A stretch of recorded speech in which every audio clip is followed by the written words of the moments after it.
릴레이가 7번째입니다. 올해 전반기에 5번을 했고, 하반기 제 계획을 좀 미루다가 지난 2주 전에 6번째 세미나 했죠. 그리고 이제 7번째하고 아마 대선 전까지 한 번쯤 더 할 것 같습니다. 그래서 올해 8번 하고 릴레이 세미나 마치고, 그 다음에 그거를 지금 저희 생각으로 인터넷에 다 올라가 있는데 간단히 자료집으로 내 생각을 연말해서 그걸 생각을 하고 있고요. 별거 아닌 것 같지만은 이 주제 고르거나 이럴 때 상당히 많이 스크린해서 보기도 있고 그렇습니다. 오늘 이제 7번째 세미나인데 먼저 발제 토론하실 분들부터 소개해 드리겠습니다. 발제는 아주대학교 건축학과의 김지혁 교수님께서 발제를 해주시겠습니다. 김지혁 교수님 소개합니다. 김 교수님은 이제 미국 변호사이기도 하시고, 오늘 이제 본인 관심사에 딱 맞는, 제가 알기로는 이제 그동안 같이 서울시랑 같이 이걸 연구해 오신 걸로 알고 있는데, 민족 이양제에 대해서 같이 해주시겠고요. 그 다음에 토론을 3분이 해주시겠는데, 연구원하고, 그 다음에 실제 용접이하고 설계하고 관련이 많은 설계사무소하고, 그 다음에 이제 변호사 일을 하시는 변호사님께서 참여해 주셨습니다. 먼저 국토연구원의 서민호 박사님 소개합니다. 그 다음에 이제 원양건축사무소에서 소장을 맡고 있는 홍성구 박사님 소개합니다. 그 다음에 법무법인 합평에서 일하고 계시는 최진한 변호사님 소개합니다. 그래서 아마 오늘 이제 김지혁 교수님께서 용접이양제에 대해서 간단히 발표를 해주시면은 각기 다른 실무에 종사하시는 분들께서 좀 토론을 해주실 것을 기대합니다. 자, 그럼 오늘 발제 시작하겠습니다. 김 교수님. 네, 30분 정도. 네. 용접이양제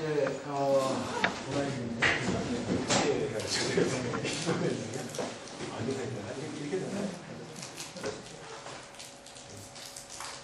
근데 이제 용접 이양제는 이거는 제가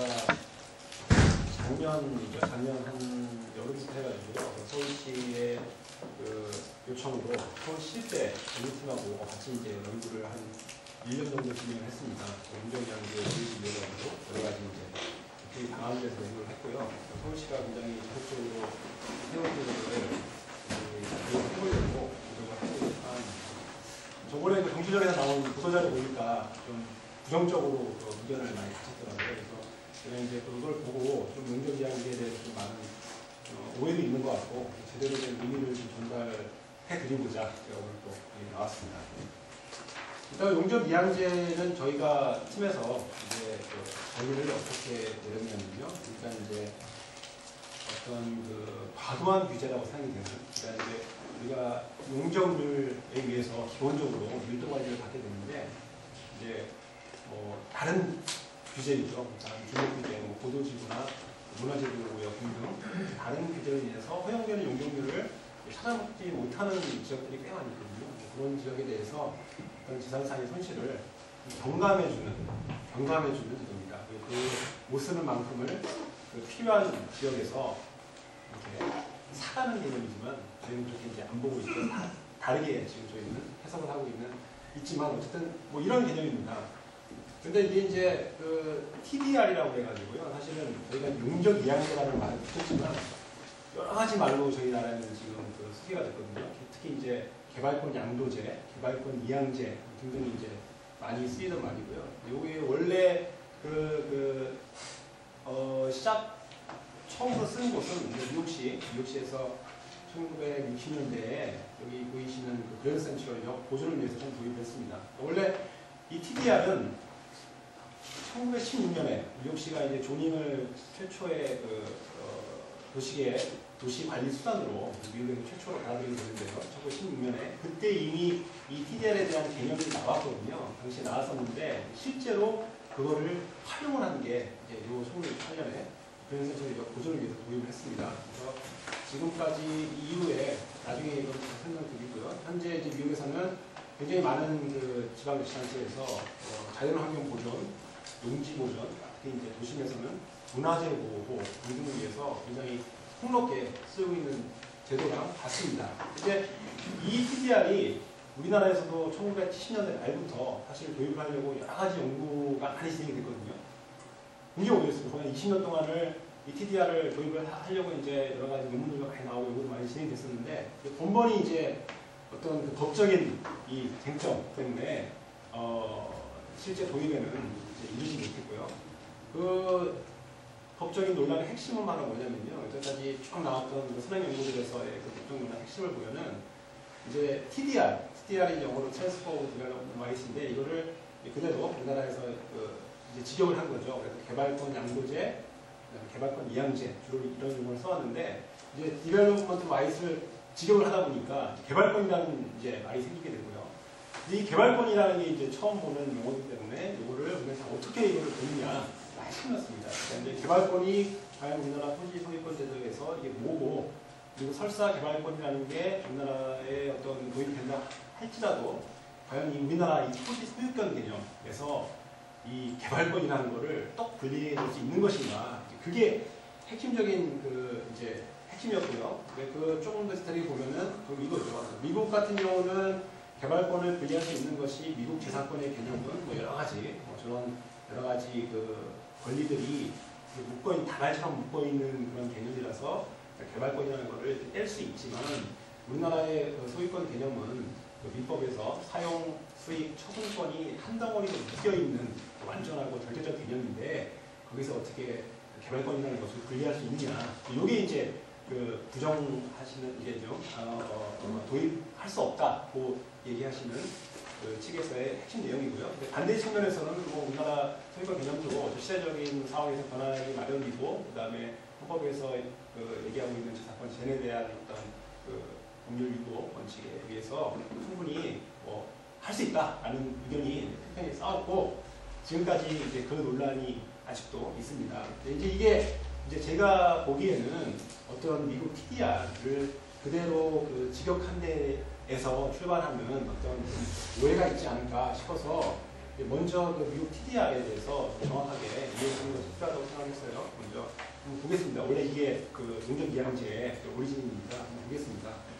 좀 자세히 말씀드리면은 TDR은 1965년에 뉴욕시에서 역사보전법을 제정을 하고요. 이제 그 법에 의해서 보이시는 그 그랜드 센트럴역이 굉장히 유명한 부분인데 영화에서도 많이 나오고요. 굉장히 아름다운 부분이죠. 역사적으로 유명한 그 의미도 많이 있고요. 여기 상부에다가 여기 그 파란색으로 보이는 상부에다가 이 그랜드 센트럴역 그 주식회사에서 이제 위로 증축을 하려고 증축 계획을 합니다. 5층 규모로요. 위에서 위로 이제 올리겠다는 거죠. 근데 이 사람들의 논리는 우리는 이 역을 허물지는 않겠다. 단지 위를 쓰겠다. 왜냐하면 지금 저 선까지가 당시 뉴욕시 조닝에서 사용하고 있는 용적률, 밀도 그거였거든요. 그러니까 우리가 법에서 사용하고 있는 상부를 우리가 쓰겠다는데 왜 뉴욕시는 못하게 하느냐라고 이제 반발을 하게 됐고요. 근데 뉴욕시는 이제 그 조닝이 그 전까지 물론 그게 당연하죠. 조닝에서 활용하고 있는 용적률의 범위 내에서 활용하고 있음에도 불구하고 어떤 그 역사보존법이라는 새로운 법에 의해서 저 부분을 못 쓰게 막아놓는 때문에 어떤 어떤 도시 계획을 통해서 어떤 그 재산권을 제약하는 어떤 수단이 정당하다는 것에서는 그 이론이 없지만 뉴욕시는 이제 워낙 반발이 심하기 때문에 그러면 우리가 저 부분 못 쓰는 부분을 옆에 똑같이 그 센트럴역이 소유하고 있는 그 땅이 하나 있거든요. 거기에 그 건물을 지금 개발하고 있는데 개발할 때 저 부분만큼을 위로 더 개발하게 해주겠다. 그게 이제 TDR의 개념이죠. 그래서 이 부분 못 쓰는 부분을 이쪽으로 옮겨서 해주겠다라고 제안을 하고요. 거기에서 그랜드 센트럴 이 주식회사가 거기에 이제 무슨 소리냐 이거죠. 우리가 위에 개발을 해가지고 얻는 이익이 훨씬 큰데 하게 되면 아무래도 이전하게 되면 아무래도 저 부분을 실제로 개발하는 것보다는 가치가 떨어지기 때문에 이제 수용을 안 하고 그래서 이제 뉴욕시를 상대로 유명한 그 규제적 수용 소송을 이제 걸게 됩니다. 그게 이제 이 펜 센트럴 세니테이션 이 판례가 굉장히 그 미국의 규제적 수용 에서도 굉장히 중요한 판례입니다. 이제 그 규제성이 뭐냐면요. 그건 우리나라에서도 이제 유사 법리가 있는데 쉽게 말씀드리면은 그 미국이나 우리나라나 공공의 필요에 의해서는 개인의 토지 재산권을 수용할 수 있지 않습니까? 미국은 똑같습니다. 공공의 필요에 의해서 정당한 보상이 주어지면 국가가 개인의 토지를 수용할 수 있습니다. 그건 뭐 당연히 여러 가지 이유에 의해서 허용이 되고 있고요. 당연히 그 국가의 하나의 그 규제권, 폴리스 파워에 속하는 거라고 인정이 되고 있는데 이제 조금 이제 도시가 발달하다 보고 이제 어떤 규제가 복잡해지다 보니까 수용은 아니지만 수용에 굉장히 유사한 정도의 과도한 제한이 이제 생기게 됐거든요. 그래서 그 미국 이제 법원에서 이걸 고민하기 시작을 하게 된 거죠. 예를 들면은 저희 그 가장 대표적인 게 개발 제한 구역처럼 실제로 땅이 있어서 내 그 토지 재산권 내 토지지만 어떤 규제가 굉장히 과도하기 때문에 내가 정말 거기에 계집 하나도 제대로 못 짓는 그런 상황이 이제 벌어지게 됐고요. 거기에 대해서 1922년에 요 판례에서 미국 연방대법원이 뭐라고 얘기를 했냐면 그런 토지 재산권은 어느 정도까지 규제되는 건 당연하지만 그 규제가 너무 가면 지나치면 그것도 수용으로 인정하겠다라는 굉장히 이제 유명한 판례가 나오게 됩니다. 여기서 나온 것이 바로 규제적 수용입니다. 말이 이제 규제적 수용 규정을 한 건데요. 직접적인 수용은 아니지만 규제에 의해서 그 어떤 재산권에 대한 제한이 수용과 거의 뭐 비슷할 정도의 제한을 갖는 것이 바로 규제적 수용입니다. 그러니까 규제적 수용이 되게 되면 저거는 바로 위헌적인 그 제한이 되게 되고요. 정당한 보상이 요구되는 그런 개념입니다. 그게 이제 1920년대부터 미국에서 쭉 발달을 해온 그 판례고요. 어떤 법리고요. 이것이 방금 말씀드렸던 그랜드 센트럴에서 똑같이 이제 그 그랜드 센트럴 주식회사가 뉴욕시를 상대로 내가 사용할 수 있는 윗부분을 너네들이 못하게 했으니까 이것도 역시 직접적인 수용은 아니지만 내가 사용할 수 있는 이 부분, 이만큼의 경제적 이익을 공공이 도시계 관리라는 명목으로 뺏어갔으니까 이것도 규제성에 해당하고 따라서 뉴욕시는 이 부분에 대해서 보상을 해내라. 이게 이제 규제적 수용, 이 패센트 판례의 핵심입니다. 여기서 연방대법원이 얘기를 한 거는 일단 역사보전법은 목적 자체가 정당한 규제고요. 그건 의심의 여지가 없고 그 다음에 이미 그랜드 센트럴 역사 그 자체를 이용하고 있기 때문에 그거는 토지 전체의 어떤 수용이 일 정도의 그 강력한 규제는 아니라는 판단이고요. 그 다음에 세 번째가 이제 뉴욕시에서 그럼에도 불구하고 뉴욕시에서 그 재산권 손실에 대한 어느 정도의 그 손실을 TDR에 의해서 이쪽으로 또 경감하고 있기 때문에 이것은 규제성이 해당이 안 한다라고 판결을 내렸고요. 이 판례가 굉장히 유명한 규제성 판례입니다. 여기에 의해서 TDR이 법적으로 간접적으로 TDR을 인정을 하게 된 거죠. 그래서 그 이후에 미국에서 굉장히 많은 지방자치에서 이거를 이제 아까 말씀드렸듯이 하나의 도시 관리 수단으로 밀도 관리 수단으로 채택을 하는 곳이 굉장히 많습니다. 여기서 중요한 그 의미 하나는 역시 TDR 요것이 수용에 따른 보상이 절대 아니라요. 보상이 아니라 그냥 토지 소유자가 감내해야 되는 어떤 재산상의 손실을 어느 정도 경감해주는 수단이라는 것이 이 판례에서 명시하고 있고요. 이제 1997년에 또 하나 그 TDR 관련 판례가 하나 있는데요. 이거는 또 말씀드리면 이거는 각 지방자치단체들이 미국의 지방자치단체가 제가 저기 38,000개? 18,000개 정도 됩니다.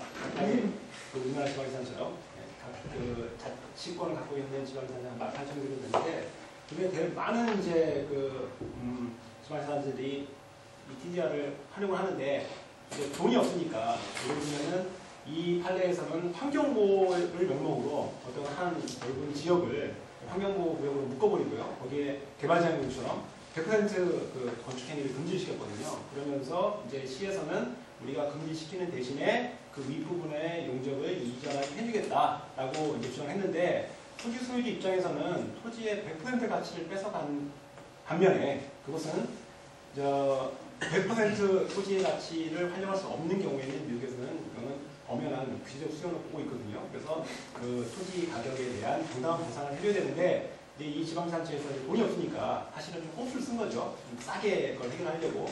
그래서 요것이 이제 요거 역시 미국 연방 대법원에 가서 여기서 한 번 더 그 미국 연방 대법원이 명시한 것이 TDR은 토지의 경제적으로 활용할 수 있는 가치 등의 일부를 어떤 일부에 대한 그 손실을 경감해주는 수단이지 이것이 어떠한 보상의 수단으로는 활용해서는 안 된다라고 한번 못을 받게 됩니다. 그래서 미국 TDR에 대한 이런 판례들을 통해서 의미를 살펴보면요. 일단 TDR인 것이 그 개발권이라는 것을 이전한다는 그 단어 자체의 의미보다는 사실은 아까 말씀드렸지만 공중권 위에 용적률에 의해서 허용되고 있는 내 토지 상부를 사용할 수 있는 공중권을 활용할 수 있는 의미로서 보는 것이 더 맞다고 생각하고요. 그래서 이게 하나의 어떤 법적 권리로서의 그 의미가 아니고 토지 가치 이건 그 베네피셜 유스나 밸류라는 말은 판례에서 나오는 단어를 제가 쓴 겁니다. 토지의 가치의 일부를 활용할 수 있는 그 부분을 의미하는 것이 맞는 의미인 것 같고요. 그 다음에 개발권 자체가 토지 전체의 가치가 될 수 없기 때문에 역시 보상의 수단으로서는 활용할 수 없다는 것입니다. 이게 제가 뭐 공중권에 대해서는 미국에서 예전부터 했었거든요. 특히 이제 뭐 여기 보이시는 그 공공의 부지, 철도 부지 위에다가 이렇게 민간이 호텔을 짓는달지 하여튼 요즘에 우리나라에서 많이 도입이 검토되고 있는 어떤 입체 복합 개발이 이미 예전부터 판례가 되어 왔고요. 그래서 제가 볼 때는 미국 TDR이 어떤 말 자체가 트랜스퍼 오브 디벨롭먼트 라이트보다는 차라리 트랜스퍼 오브 에어라이트이 더 정확한 용어가 아닌가라고 저는 생각을 하고 있습니다. 이게 이제 미국 TDR의 이해입니다. 뭐 아까 말씀드렸지만 각주간 스타트에서 자연환경 보존뿐만 아니라 요즘에 뉴욕시에서는 지금 그 철도 폐선 폐철도 1940년까지 쓰였던 부심을 가로지르는 저 폐철도인데 45년 이후에 이제 사용이 금지됐거든요. 그런데 저게 아직까지 벌어져 있다가 최근에 그 상부를 공원으로 아래에 보면 이제 공원으로 이렇게 리노베이션하면서 그 주변 지역에 대한 도시계획 변경, 또 지구단위 계획 같은 그런 이제 그 도시 설계를 하게 됐는데 그때도 역시 저 철도가 지나가는 저 철도로 위해서 만들어지는 공원 옆 부분은 밀도를 낮추고 대신 그 부분에 있던 밀도를 양끝 지역, 상업적으로 변경되는 지역으로 옮겨서 밀도를 도시 그 철도가 공원으로 바뀌는 지역과 전체 지역을 같이 보는 전체를 보는 도시의 기속으로 굉장히 활용이 잘 되고 있는 수단입니다. 현재 우리나라에서는 이것이 이제 도입이 아까 이런 것들이 도입이 안 된 이유가 법적인 논란 때문에 핵심적으로 여러 가지 논란 때문에 도입을 못해 왔었고요. 이것을 이제 저희가 용적 이양제라는 이름 도입을 하기 위해서 먼저 법적으로 이것이 어떻게 우리나라에서 들어올 수 있는지 타당한 건지 그거를 먼저 살펴봐야 됐어요. 그게 좀 굉장히 중요한 내용입니다. 우리나라에서 보면은 기재적 수용, 미국의 기재적 수용과 굉장히 유사한 것이 손실보상 문제가 있습니다. 그러니까 우리나라 법 23조가 어떤 이제 재산권에 대한 그 제한과 한계, 그다음에 내용에 관한 내용이고요. 그 중에 이제 사망이 굉장히 그 중요한 그 조항인데 보시면은 공공 필요에 의한 재산권의 수용, 사용 또는 제한 및 그에 대한 보상은 법률 사업에 정당한 보상을 지급해야 한다 하고 있습니다. 그러니까 이 말은 국가가 공공 필요에 의해서는 재산권을 수용이나 사용이나 제한할 수 있다는 의미죠. 근데 거기에 보상을 정당한 보상을 법률에 의해서 지급해라라는 말이 포함되어 있습니다. 근데 이제 우리나라는 미국과는 다르게 또 우리나라가 아시다시피 독일법에서 이렇게 많이 특히 헌법은 거의 카피할 정도로 유사한 부분이 굉장히 많은데요. 이것도 역시 똑같습니다. 이 선수조항도 독일 헌법과 그냥 똑같은데 이상하게도 우리나라는 제한이라는 게 들어가 있습니다. 독일 헌법에는 제한이 없어요. 그냥 수용과 사용할 때는 수용과 사용 시에는 정당한 보상을 지급해야 한다 되어 있는데 우리나라 법에는 제한이 다 들어가 있는 거죠. 그래서 여기에 대한 굉장히 또 그 혼란이 되게 많습니다. 저도 왜 제한이라는 걸 넣어서 혼란을 일으키고 있는지 이해가 안 되지만 어쨌든 들어가 있습니다. 여기에 의하면 그냥 의미대로 받아들이면 어차피 도시계획이라는 것은 공공의 목적을 토지 합리적 이용을 위한 공공의 어떤 목적을 위해서 재산권을 제약하는 게 도시계획의 어떤 그 본질 아니겠습니까? 그렇다면 이 일반적인 도시계획 제한도 여기 헌법 3항에 의하면 제한이기 때문에 보상을 지금 해야 되거든요. 근데 그런 논란이 있지만 이것을 이제 어떻게 해석하고 있냐면 여기서 얘기하고 있는 제한이란 굉장히 어떤 공용 제한이라고 보통 얘기를 합니다. 공용 제한. 그러니까 공용 수용, 공용 사용처럼 보상이 필요한 이 공용 제한이 따로 있고요. 이거는 어떤 그 일반적으로 수인한도, 어떤 개인이 감내해야 되는 일반적으로 감내해야 되는 그 정도를 넘어설 때 이제 공용 제한이 된다고 여태까지 해석을 하고 있습니다. 그러니까 일반적인 도시계획 관련 기준에는 보상이 필요 없는 그냥 일반적인 계획 제한으로 보고 있고요. 특히 이제 개발 제한 구역이 이게 지금 우리나라 도시계획 그 수단 중에서는 굉장히 강력한 제한 아니겠습니까? 이게 이제 예전부터 토지 소유주들이 워낙 그 여러 가지 워낙 원체 규제가 심하니까 그래서 여러 가지 이제 그 실제로 80년대 초반에도 이게 소송이 있었습니다. 1984년에 대법원에 이 개발 제한 구역에 대한 그 소송이 대법원에 갔었거든요. 근데 그때 1980년대 초반에 우리 대법원의 그 시각은 뭐였냐면은 개발 제한 구역이라는 것은 어떤 우리의 뭐 전체 우리나라 토지의 국토의 합리적을 이용하기 위해서 반드시 필요한 수단이고 정당한 것이고 근데 개발 제한 구역에 보상 규정이 없죠.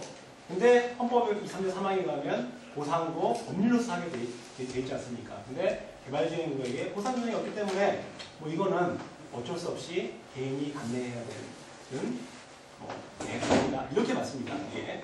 그때는 워낙 우리가 사회가 좀 여기 위에서 누르는 그 시대였기 때문에 이제 그러고 말았죠. 근데 그게 그 시각이 이제 변한 게 바로 1998년에 개발 제한구역에서 그 전까지는 그러니까 일반적인 도시계획 제한은 아무리 그 정도가 심해도 인정이 안 됐거든요. 근데 1998년에 개발 제한구역 판례에서 헌법재판소가 이게 뭐라고 얘기했냐면 개발 제한구역처럼 이게 너무 과도하게 그 토지의 그 사용 수용을 못할 정도로 과도하게 할 경우에 이 그대로 그 판례문을 따오면 실질적으로 토지의 사용 수익권이 폐지되는 경우에 아무런 보상 없이 이를 감사하게 하는 것은 비례사용 원칙에 위반되고 보상권을 과도하게 침해하기 때문에 이거는 헌법에 위배된다. 하지만 개발제한구역 이 판례에서 위헌 판결은 안 내렸고요. 헌법 불합치 판결을 내렸습니다. 이것도 이제 굉장히 이해에 대해서 좀 논란이 많은데요. 이때 사실 이 당시에 개발제한구역을 위헌 판결을 내렸으면 그 결과가 어찌 되겠습니까? 위헌되는 순간 개발제한구역은 무효가 되어버리거든요. 그 많은 개발제한구역에 대한 보상을 해줘야 하기 때문에 당시에 뭐 말도 안 되죠. 그래서 그때 뭐 어찌됐건 간에 헌법 불합치 판결을 내렸고 그리고 입법 보완을 요청을 했고 그래서 개발제한구역 특별법을 만들어서 지금은 매수 청구권을 이제 주게 되어 있습니다. 그래서 토지 소유주가 이 정도로 사용 수용권이 실제로 폐지될 정도에 한해서 매수 청구권을 이제 줘서 매수 청구를 하게 되면 이제 국가가 사주는 건데 사실 제가 이렇게 국토부 녹색 도시과에서 관리를 하고 있는데요. 실제로 매수 청구권을 받아들여서 매수를 하는 경우는 거의 없다고 보시면 됩니다. 그 다음에 바로 나온 것이 이제 장기 밀집형 도시계획 시설. 요것도 굉장히 좀 재단과에 대한 제약이 굉장히 심한 거거든요. 뭐냐면 도시관리계획에 의해서 이제 도시계획 시설이 정해지면 도로 같은 도시계획 도로가 정해지면 그 땅은 수용이 되지 않습니까?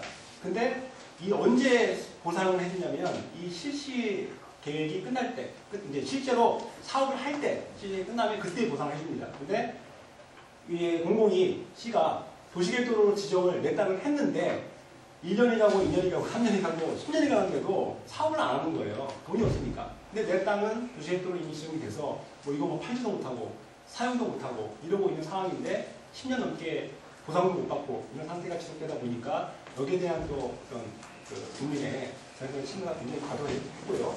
이게 이제 이거 역시도 그 당시에 헌법재판소에서 바로 개발정책 다음 해에 남은 판례인데요. 여기서도 현저한 재산적 손실을 발생했고 이것은 사회적 제약의 범위를 넘는 수용적 효과를 인정해야 된다고 판결했습니다. 이 말은 뭐냐면 균형성이랑 똑같은 말로 일반적인 도시계획 제한도 어느 정도가 넘어가면 우리나라도 이제 또 공용 제한으로 보겠다 이겁니다. 이것도 역시 위헌 판결이 아니고 이제 헌법 불합치 판결을 내렸는데요. 이것도 그 당시에 99년에 서울시에서 당장 난리가 났습니다. 그래서 서울시에서 그때 보고서를 냈거든요. 참고자를 냈는데 그때 서울시 내에 장기 밀집형 시설 10년 이상 묵은 단기 임시 도시계 시설을 보상한 소요 비용이 서울시에서만 147조 당시에 그게 추정이 됐고요. 요새 이제 이거에 의해 가지고 전국에 지정되어 있는 공원만 있습니다. 공원으로 지정이 돼 있지만 공원이 안 된 땅들이 많은데 이걸 또 재작년에 조경학회에서 한번 더 했거든요. 이 얼마나 되나 딱 봤더니 2,000조가 된다는 그게 나와 있습니다. 이 유예 기간은 지금 이것도 역시 2020년까지 있습니다. 2020년부터는 그때까지 미집행된 공원은 이제 해제가 되게 되거든요. 근데 그렇게 되면은 정말 필요한 국립공원 옆에 굉장히 중요한 그 공원으로서 녹지로서 가치가 있는 부분들은 해제가 되기 때문에 아니면 이제 국가가 사줘야 되죠. 그런 부분에서 지금 굉장히 지금 그 스톱워치가 달리고 있는 상황입니다. 그래서 우리나라도 역시 마찬가지로 우리나라도 규제성에 마찬가지로 일반적인 도시 계획 규제도요. 어느 정도가 넘어가게 되면 이것은 보상이 필요한 대안으로 보고 있습니다. 그리고 아직까지는 우리나라에서는 개발 제한으로 가고 10년 장기 임시 도시 계획 두 경우만 이제 인정을 하고 있지만 이게 이제 사회가 또 우리나라도 지금 엄청나게 또 민주화가 진행이 되고 있고 개인의 지상권에 대한 이 어떤 국민들의 시각도 높아져 가고 있기 때문에 이게 이제 어떻게 변할지 모릅니다. 그리고 아시겠지만 한미 FTA가 돼가지고 그 한참 만에 많았던 간접 수용 그것도 지금 들어와 있기 때문에 앞으로 좀 더 수위난도의 저 선이 좀 더 넓어지지 않을까 좀 그렇게 예상을 하고 있습니다. 그리고 또 어떤 토지 소유권에 의해 아까 보셨지만 우리나라 민법에서는 일단 토지권의 소유권의 내용으로서는요 말씀드렸지만 소유권이라는 것은 사용, 수익, 처분 권리가 한 묶음으로 되어 있는 것이 우리나라 소유권 내용이고요. 범위를 보면은 민법에서의 토지 소유권의 범위는 토지 상하에 미친다고 되어 있습니다. 단 정당한 이익이 있는 범위 내죠. 그렇기 때문에 내 땅 위로 헬리콥터가 지나가도 그거는 내 정당한 이익이 없는 부분이기 때문에 내 땅 밑으로 지하철이 지나가도 그게 나한테 내가 이렇게 주장할 수 없는 부분이라면 이제 그거는 이제 토지 소유권에 바뀌지만 민법에서는 어쨌든 상하에 미친다고 되어 있습니다. 근데 실제로 그렇지 않은 건 다들 아시겠죠? 토지공법, 용적률 규제, 그다음에 높이 규제 등등에 의해서 이미 선이 그어져 있습니다. 내 땅에 의해서는 그것이 이제 빨간 선으로 그린 도시계획 규제들에 의한 용적률 상한들이 있고요. 그 다음에 여태까지 논란이 됐던 토지 소유권은 절대적 개념이라는 것은 맞지만 사실 보셨지만 토지 소유권의 범위는 굉장히 우리나라가 다양합니다. 미국보다 훨씬 더. 예를 들면은 미국 같은 경우는 땅과 건물은 하나의 소유권밖에 안 되지만 우리나라는 땅 주인과 건물 주인이 다를 수 있거든요. 지상권이 있습니다. 지상권도 많이 쓰이고 있는 것이고요. 그다음에 1980년대에 또 그 지하상가 개발을 하면서 또 지상권이 한 걸음 나가서 부분 지상권도 또 도입이 돼서 또 돼 있고요. 근데 여러 가지로 토지 소유권은 절대적 개념이긴 하지만 범위는 여러 가지 도시계획 규제나 농림물권 등등에 의해서 달라질 수 있다는 게 우리나라 토지 소유권의 개념이고요. 따라서 이제 저희가 어떻게 보고 있냐면 당연히 토지 소유권의 본질적 내용, 이 소유권에 관한 내용, 사용, 수익, 처분권이 하나가 되어 있는 것은 분리할 수 없는 것은 맞지만 이것은 토지 소유권은 일반적인 그 물권하고는 달라서 이 토지에 붙어있는 여러 가지 가치들이 있거든요. 조망권, 일조권뿐만 아니라 당장 내 땅 밑에 금괴가 여기 다이아몬드 광석이 있어도 그건 내 게 아닙니다. 그건 이미 광업법에 의해 가지고 그거는 광업권은 분리가 되는 상황이고요. 이처럼 제가 볼 때는 토지 상부를 이용할 수 있는 권리도 토지 소유권에 구속된 하나의 가치 중 하나로 보는 것이 맞다고 생각을 해서 용적 이양제, 즉 위의 부분을 이쪽으로 옮길 수 있는 그것은 어떤 토지 소유권의 내용이 관한 것이 아니고요. 단지 토지 소유권의 범위를 정하는 것이다 라는 것이 제가 보는 용적 이양제 우리나라의 어떤 개념입니다. 그렇기 때문에 이것은 용적률 관리는 지금 어떻게 되냐면 국회법에서 각 시장한테 가 있습니다. 지방시장의 장이 국회법에서 정한 용적률 상한의 이내에서 정할 수 있도록 각 지방시장체에 권한을 위임을 한 상황이고요. 그렇기 때문에 용적률을 그 국회법에서 정한 용적률 상한에서의 용적률 범위는 얼마든지 각 지방시장체의 장이 정할 수 있는 어떤 그 행정의 그 지방시장체의 하나의 그 권한으로 보게 된다면 여태까지 알고 했듯이 어떤 TDR 용적 이양이라는 것이 이쪽에 있는 이 부분을 또 빼다가 이쪽으로 붙이는 개념이 아니고 이쪽은 밀병 관리를 위해서 사용할 수 있는 용적률을 줄이는 대신에 이쪽에서는 한쪽에서는 그것을 올리는 개념으로 본다면 이것은 어떤 여태까지 논란이 됐던 토지 소유권에서 개발권을 분리하느냐 마느냐의 어떤 그런 논란에서는 벗어날 수 있다는 거죠. 그래서 정리를 해보면 용적 이양제도 강원권처럼 어떤 정책적 목적에 의해 설정된 토지 소유권에 비롯된 하나의 가치에 관한 사항이고요. 그리고 핵심적인 것은 이건 밀도 관리를 위한 도시의 수단입니다. 그러니까 어떤 개발 지역에 대해서 용적률을 더 줘서 그 개발하고자 하는 부분에 개발 밀도를 높여주는 어떤 특혜의 수단, 이런 것이 아니고 실제로 필요한 규제에서 어떤 필요하게 규제가 필요한 지역이 있거든요.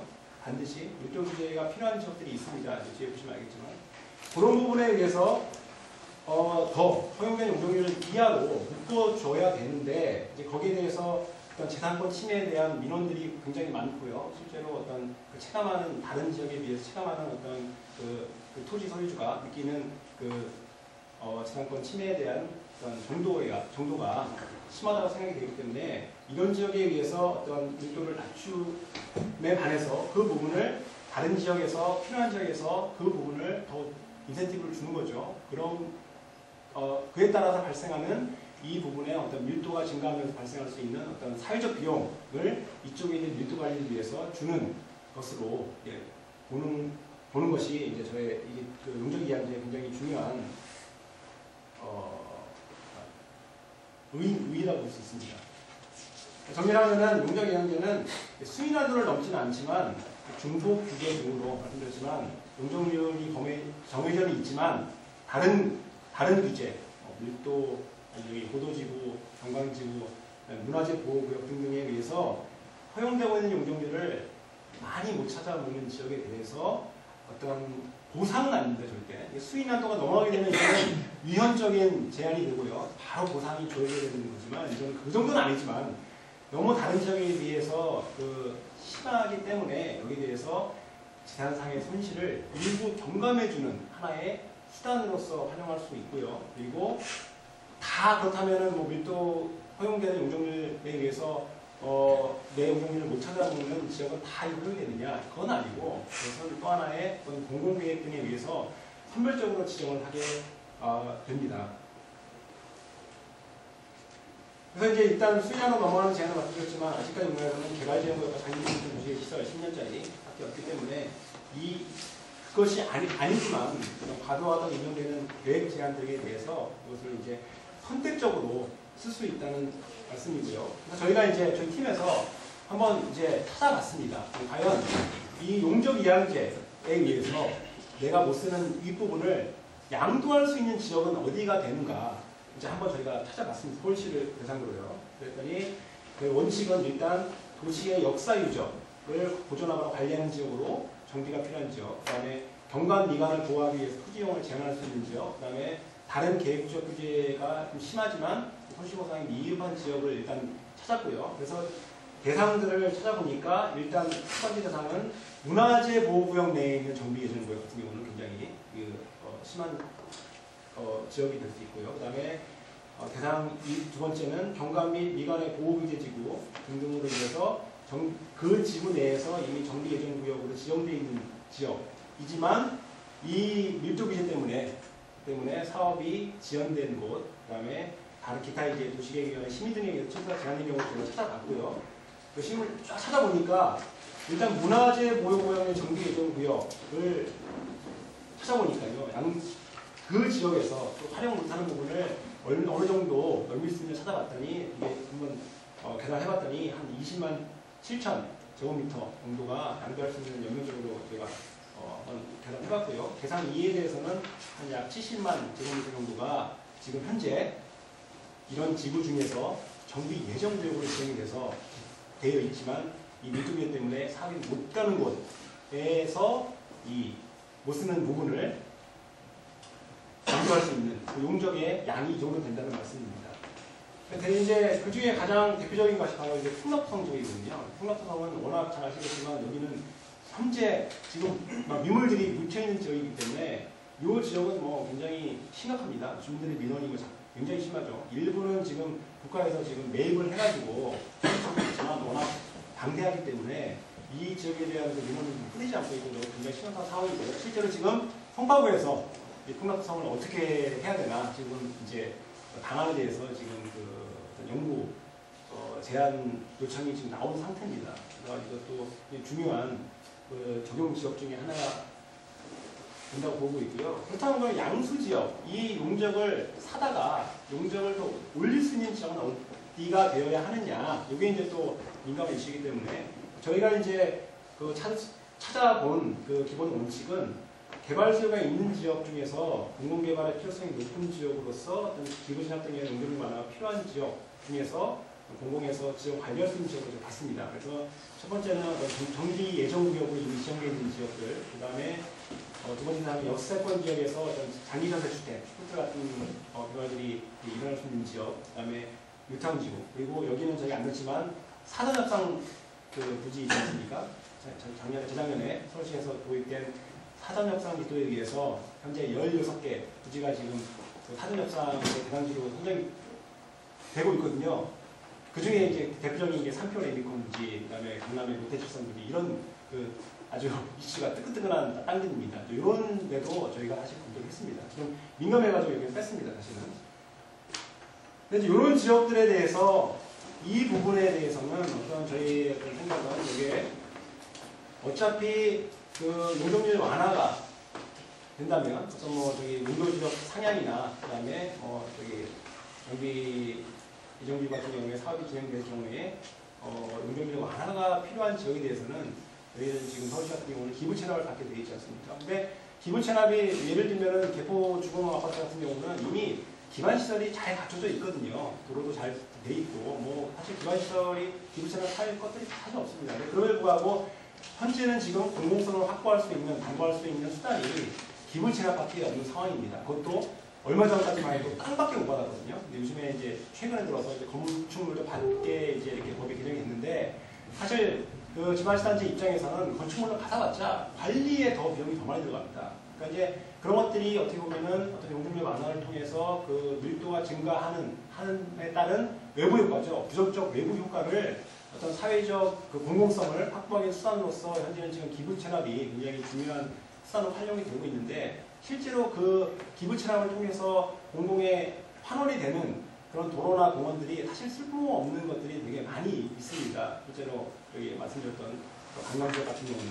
그러니까 이런 부분에 대해서 이런 비용을 차라리 굉장히 필요한 성남구동처럼 중요하게 우리가 역사 보존을 위해서 밀도를 물려줄 수 있는 부분에 돈을 그쪽에 쓸 수 있게 하는 것이 이제 저희 가장 큰 의미가 되겠고요. 그 다음에 여러 가지 도입하기 위한 관리 방안들이 이제 뭐 법적으로는 저희가 이렇게 봤기 때문에 우리나라 법에서 충분히 가능하다고 지금 저는 결론을 내렸고요. 그 다음에 물론 뭐 독립된 법이 있으면 좋겠지만 현재에서는 그 법을 만들거나 그렇게 또 개정을 하기에는 시간이 걸리기 때문에 일단 서울시에서 시범사업을 통해 가지고 조례로 치고 나가자. 지금 저희가 이제 그렇게 제안을 하고 있는 상황입니다. 여러 가지 이제 용적에 대한 도입에 따른 문제들이 많이 있거든요. 사실은 뭐 거래를 어떻게 할 거냐, 그러면 용적 뭐 돈은 뭐 얼마를 이거를 처리해야 되느냐, 어떻게 관리를 할 거냐, 그럼 이거는 또 공시는 어떻게 할 거냐 등에 대해서 저희가 이제 여러 가지 방안들을 제시했고요. 그 중에 핵심적인 거는 이것이 공공이 컨트롤을 해야 되기 때문에 어떤 중간에 중개기구, 지금 SH공사 내에다가 설치하는 것을 제안하고 있지만 이것들을 어떤 정보를 필요한 양도 지역을 지정을 하는 것은 도시계획위원회에서 지금 정하도록 저희는 제안하고 있습니다. 다 정하는 게 아니고 그 지역 중에서 반드시 선별적으로 필요한 지역을 양도지역을 정해서 필요한 양을 정하고요. 양수 지역도 역시 도시계획위원회를 정하도록 하고 거기에 대한 이제 실제로 거래는 여러 가지 뭐 가격 산정이나 그다음에 거래 같은 경우는 그 관리 기구를 통해서 하도록 하고 있고 여기에 어떤 공시 방법이나 그런 것도 저희가 제안을 하고 있고요. 그다음에 거래 방법도에 있어서도 어떤 이게 민간된 인간이 막 가는 그런 형태가 아니기 때문에 공공에 의해서 용적량을 결정을 하게 되고 그다음에 시장 원칙에 의해서 저는 이제 비딩 시스템을 제안하고 있는데 여기에 대해서 당사자에 가지고 자율적 거래가 일어나도록 지금 시스템을 지금 만드는 상황입니다. 그리고 뭐 거래 방법에 있어서도 도시계획위원회에서 용적을 결정하게 되고 양수지역에서 양도지역을 선택을 해서 어떤 저런 과정을 거쳐서 당사자 간 거래 합의를 통해서 이제 거래가 활성화되도록 이제 그런 시스템을 하고 있는데 이게 이제 사실은 뭐 보시면 알겠지만 이게 그 양도지역은 굉장히 많은데요. 이 시스템이 작동을 하기 위해서는 양수 지역이 있어야 돼. 살 곳이 있어야 이게 작동을 하게 되는 거거든요. 근데 현재 지금 저희 그 서울시랑 보더라도 허용된 용적률조차 찾아먹지 못하는 경우가 굉장히 많고, 사실 좀 경기도 지금 부동산기가 이렇게 안 좋은 상황에서 실제로 뭐 더 준다고 해도 다 못하는 것이 태반이기 때문에 사실은 양도지역의 문제가 아니라 양수 지역을 찾는 것이 더 저희 이게 시스템을 움직이기 위한 굉장히 중요한 일권이라고 보고 있고요. 여러 가지 문제들이 있는데 여기 같은 경우는 이제 여러 가지 사실을 도입하기 위한 문제들이 있습니다. 그거는 제가 여기 이 자료를 보시면 이제 시간이 많이 됐기 때문에 그거는 넘어가겠습니다. 그래서 이제 정리를 하게 되면은 이 용적 이양제라는 것이 어떻게 양수 지역이 초점이 아닙니다. 양도 지역이죠. 그러니까 말씀드렸지만 풍락도상이나 뭐 북한이나 남산 주변 경관지구 같은 경우는 반드시 우리가 그 경관이나 저희 문화재, 역사 어떤 자원을 위해서 밀도를 관리해야 되는 필요한 지역임에도 불구하고 이런 지역들 가만히 보면은 어떻게 뭐 시장이 한번 바뀌거나 이럴 때마다 좀 규제 완화를 층수화, 노편을 통해 가지고 망가지는 경우를 많이 보셨을 겁니다. 그러니까 이런 지역은 끊임없이 민원이 제기되는 이슈이기 때문에 뭐 시 의원들도 굉장히 자기 지역구에서 저런 게 있으면 항상 그게 굉장히 중요한 이슈거든요. 그렇기 때문에 이런 것들이 만약에 그대로 갈 경우에는 언제 또 어떤 시장이 오게 되면 또 언제 또 이 뭐 규제 완화가 일어나서 또 그러한 소중한 자원들이 또 망가지게 될 수 있거든요. 그렇기 때문에 어떤 저희가 얘기하고자 하는 거는 이 용적 이양을 통해서 그 밀도 관리를 할 수 있는 어떤 정당성을 이 부분에 대한 어떤 제한상의 현실을 경감해 주는 것에 위해서 밀도 관리에 의한 수단을 확실하게 막는 거죠. 그리고 그 비용을 양수 지역, 즉 개발이 더 필요한 지역에서 부담을 하도록 하는 것이 어떤 용적 이양제의 그 의미라고 보고 있습니다. 이상 마치겠습니다.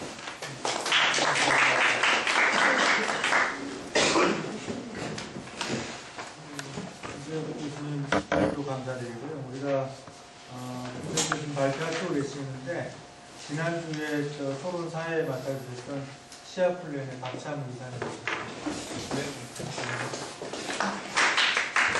아까 이제 오늘 발제하고 토론자분들만 소개를 드렸는데 플로에 오신 분들 좀 자기소개 해주시겠습니까?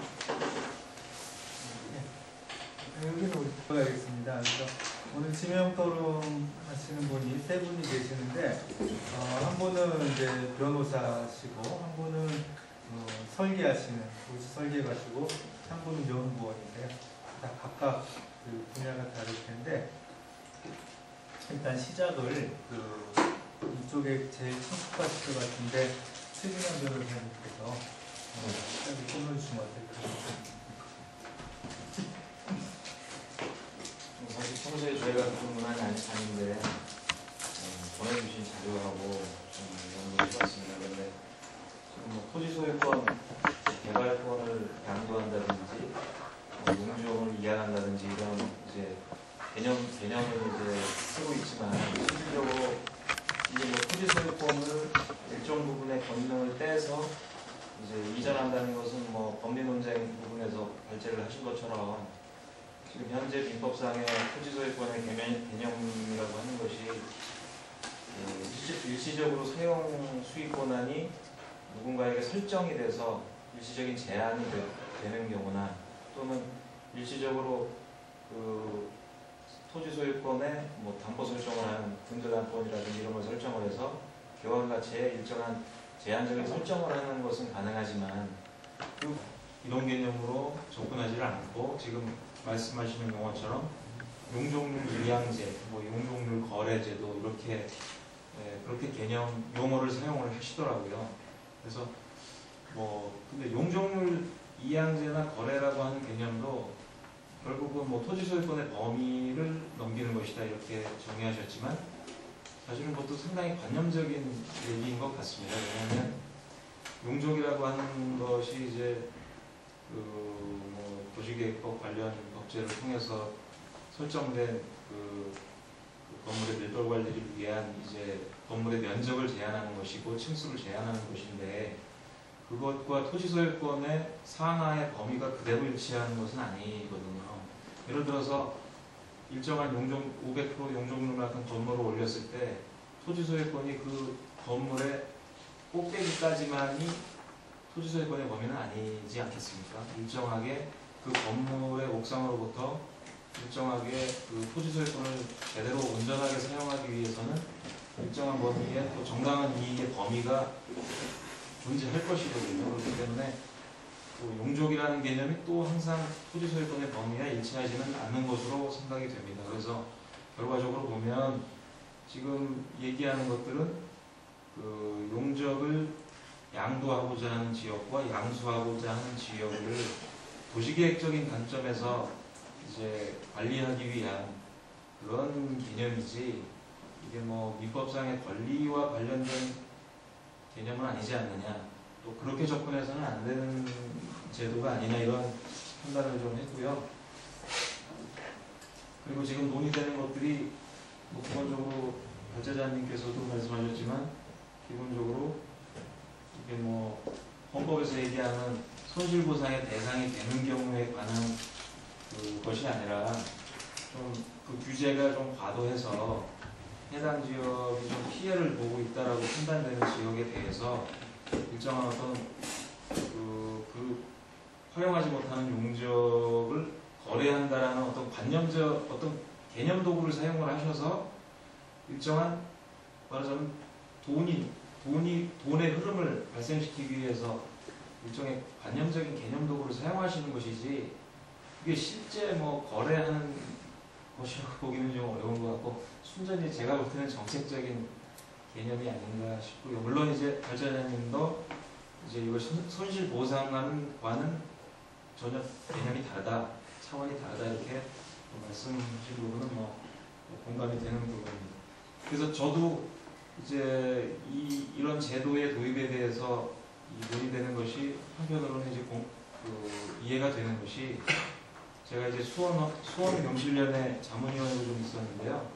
그때 수원 화성 근처에도 지금 풍납토성하고 비슷한 지역이 있습니다. 그래서 그 화성 근처에 어떤 지역이 거기가 이제 말하자면 저기 정비예정구역으로 개발이 예정된 구역으로 묶였는데, 그렇게 되면서 이제 주민들을 하나 둘 이주를 시키고 또 일부 관공서를 이전을 하고 막 이랬었습니다. 근데 그렇게 해서 관공서도 이전을 하고 일부 주민도 나가는 주민들이 생기고, 그렇게 해서 마을이 굉장히 그 어떤 제대로 치안이라든지 공공 서비스라든지 이런 공백 상태가 초래가 되고 굉장히 좀 흉흉한, 그 건물도 굉장히 노후화돼가지고 빨리 조속하게 개발을 해서 여기를 정상적인 도시 내의 지역으로 개발을 해야 된다는 필요성이 아주 주민들한테는 굉장히 절실한 지역이 있었습니다. 그래서 그 지역을 생각해 보면 거기가 그렇게 개발구역으로 묶였음에도 불구하고 이게 사업성이었다 보니까 개발이 이루어지질 않았거든요. 그 미개발 상태가 장기화되다 보니까 이게 부산히 주민들의 이제 피해로 전가가 되더라고요. 그런 측면에서 본다 그러면 지금 이 제도의 도입을 통해서, 근데 그게 지금 우리 지금 헌법에서 얘기하는 지금 발제자님 말씀하신 것처럼 손실보상 규정이 별도로 없습니다. 그래서 이런 경우에 논의가 되는 게 이제 뭐 수용적 침해 이론이라고 해서 이제 행정법상 논의가 되고 있는데, 이게 현실적으로는 지금 아까 개발제한구역 헌법재판소 결정례를 말씀하셨지만 이 결정례에 의하더라도 이게 위헌적이니까 그 손실을 보상해줘야 된다는 것은 그 기본적인 논의는 맞는데, 그 보상 규정이 생길 때까지는 보상을 못 해준다는 그런 컨셉이거든요.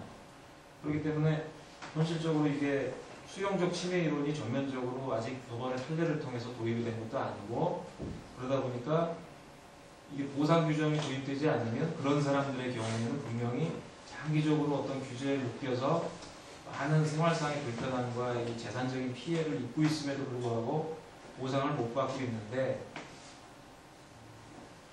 보상 규정이 마련되지 않으면 보상이 불가능하다는 얘기죠, 현재로서는. 그렇기 때문에 이 제도의 도입에 긍정적인 측면은 분명히 있다라고 생각이 듭니다. 그래서 그렇게 생각이 들고요.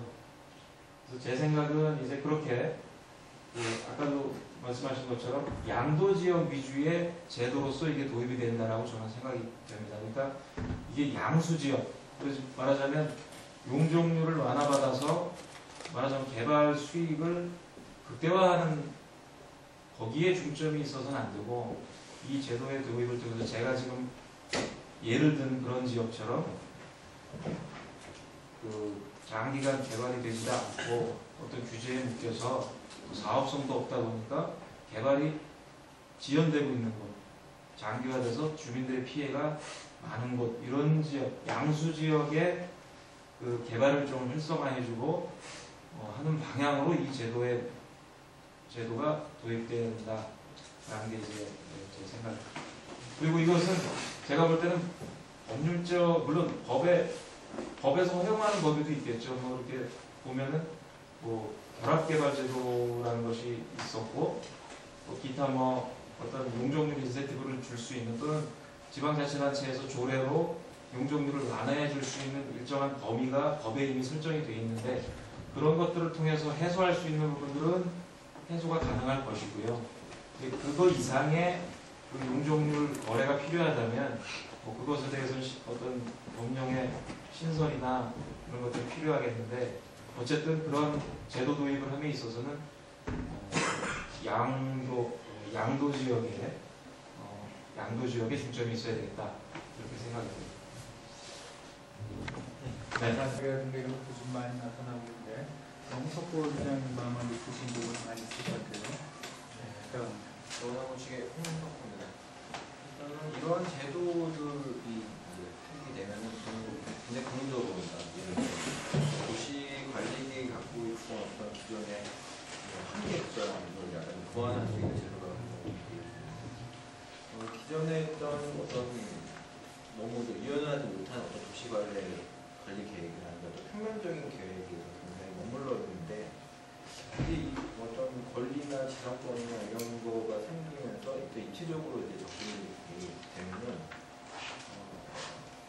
그 어떤 도시 환경에서 굉장히 큰 도움이 될 수 있고 또 촉진시킬 수 있는 부분이 분명히 있습니다.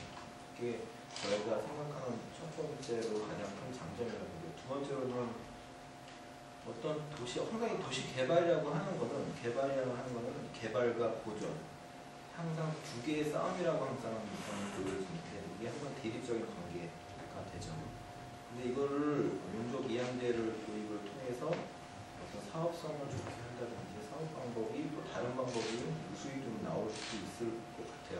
그렇게 되면은 아까 말씀하신 대로 전 패널분이 말씀하신 것과 같이 정비가 좀 안 되는 도시 지역을 빠른 시간 내에 정비할 수 있는 매개체 역할을 할 수 있는 사업수단은 분명히 될 거라고 생각하고 있습니다. 하지만 또 이런 것은 약간 문제점이 좀 있는 부분도 있어요. 제가 뉴타운 지역에서 또 기반 시설을 지구 통해서 이제 기반 시설을 크게 만든다든지 약간 결합 개발의 형태로 이렇게 한 사례가 좀 있었는데, 뭐 이건 보니까 이 구역 그 공원을 이제 쪼개는 방식으로 했죠. 구역이 분담 계획에 의해서 각 구역을 한 사례가 있었는데, 이게 그 토지주, 그 공원에 있는 토지주하고 구역에 있는 토지주하고 굉장히 대립을 많이 하게 되고 협의를 잘 안 되더라고요. 그래서 결국에는 더 이런 사업 방식이 이제 도시환경정비사를 재개발 방식하다 보니까 머릿수 싸움으로 가서 오히려 공원에 있는 분들이 피해를 보고 끌려가는 형태로 많이 나왔습니다. 그런 부분에 대한 부분도 제도적으로 필요할 것 같아요. 아까 또 저기 같이 하신 분이 말씀하셨는데 관리 방안에서 중개 이제 SH 공사로 어떤 공공 개발에 가능하도록 이렇게 말씀하셨는데, 저는 SH 공사가 이거를 관리를 뭐 SH나 뭐 LH나 똑같겠지만 이런 사업들을 꼭 공공에 맡길 게 아니라 오히려 민간 개발을 촉진할 수 있는 그런 구상이 좀 필요할 것 같아요. 그래서 일본 같은 데는 특정 협력자 제도라는 걸 해서 기술사나 아니면 건축사나 아니면은 시행사나 전면 있는 시행사들이 어떤 기술적인 부분을 양도자나 양수 아니 주민들에게 충분한 어떤 지식을 공유하면서 설득시키면서 그런 거를 매개 역할을 해주는 역할을 해주는 이런 제도들이 있거든요. 그런 제도를 도입을 해서 두 주민들 간의 어떤 화합이라든지 아니면 공공에 대한 그런 대처라든지 이런 것들을 서비스할 수 있는 제도가 좀 필요할 것 같습니다. 실면 제도 필요성 이야기해 주시고요. 그 다음에 국토연구원에 계신 서민호 같은. 오늘 김 교수님께서 용적이양제 전반에 대해서 왜 도입이 필요하고 이게 어떤 원리고 법리적으로 어떻게 해석될 수 있고 그래서 그걸 활용할 수 있는지에 대해서 굉장히 이제 깊은 심도 있는 주제를 주셔서 많은 공부가 되었습니다. 그래서 이제 저는 좀 활용보다는 좀 우려가 되는 부분에 대해서 이거를 지금 저희가 풀기에는 좀 많이 어려운 부분도 많기 때문에 우려가 되는 부분에 대해서 한번 좀 몇 가지 얘기를 하고 싶습니다. 먼저 첫 번째가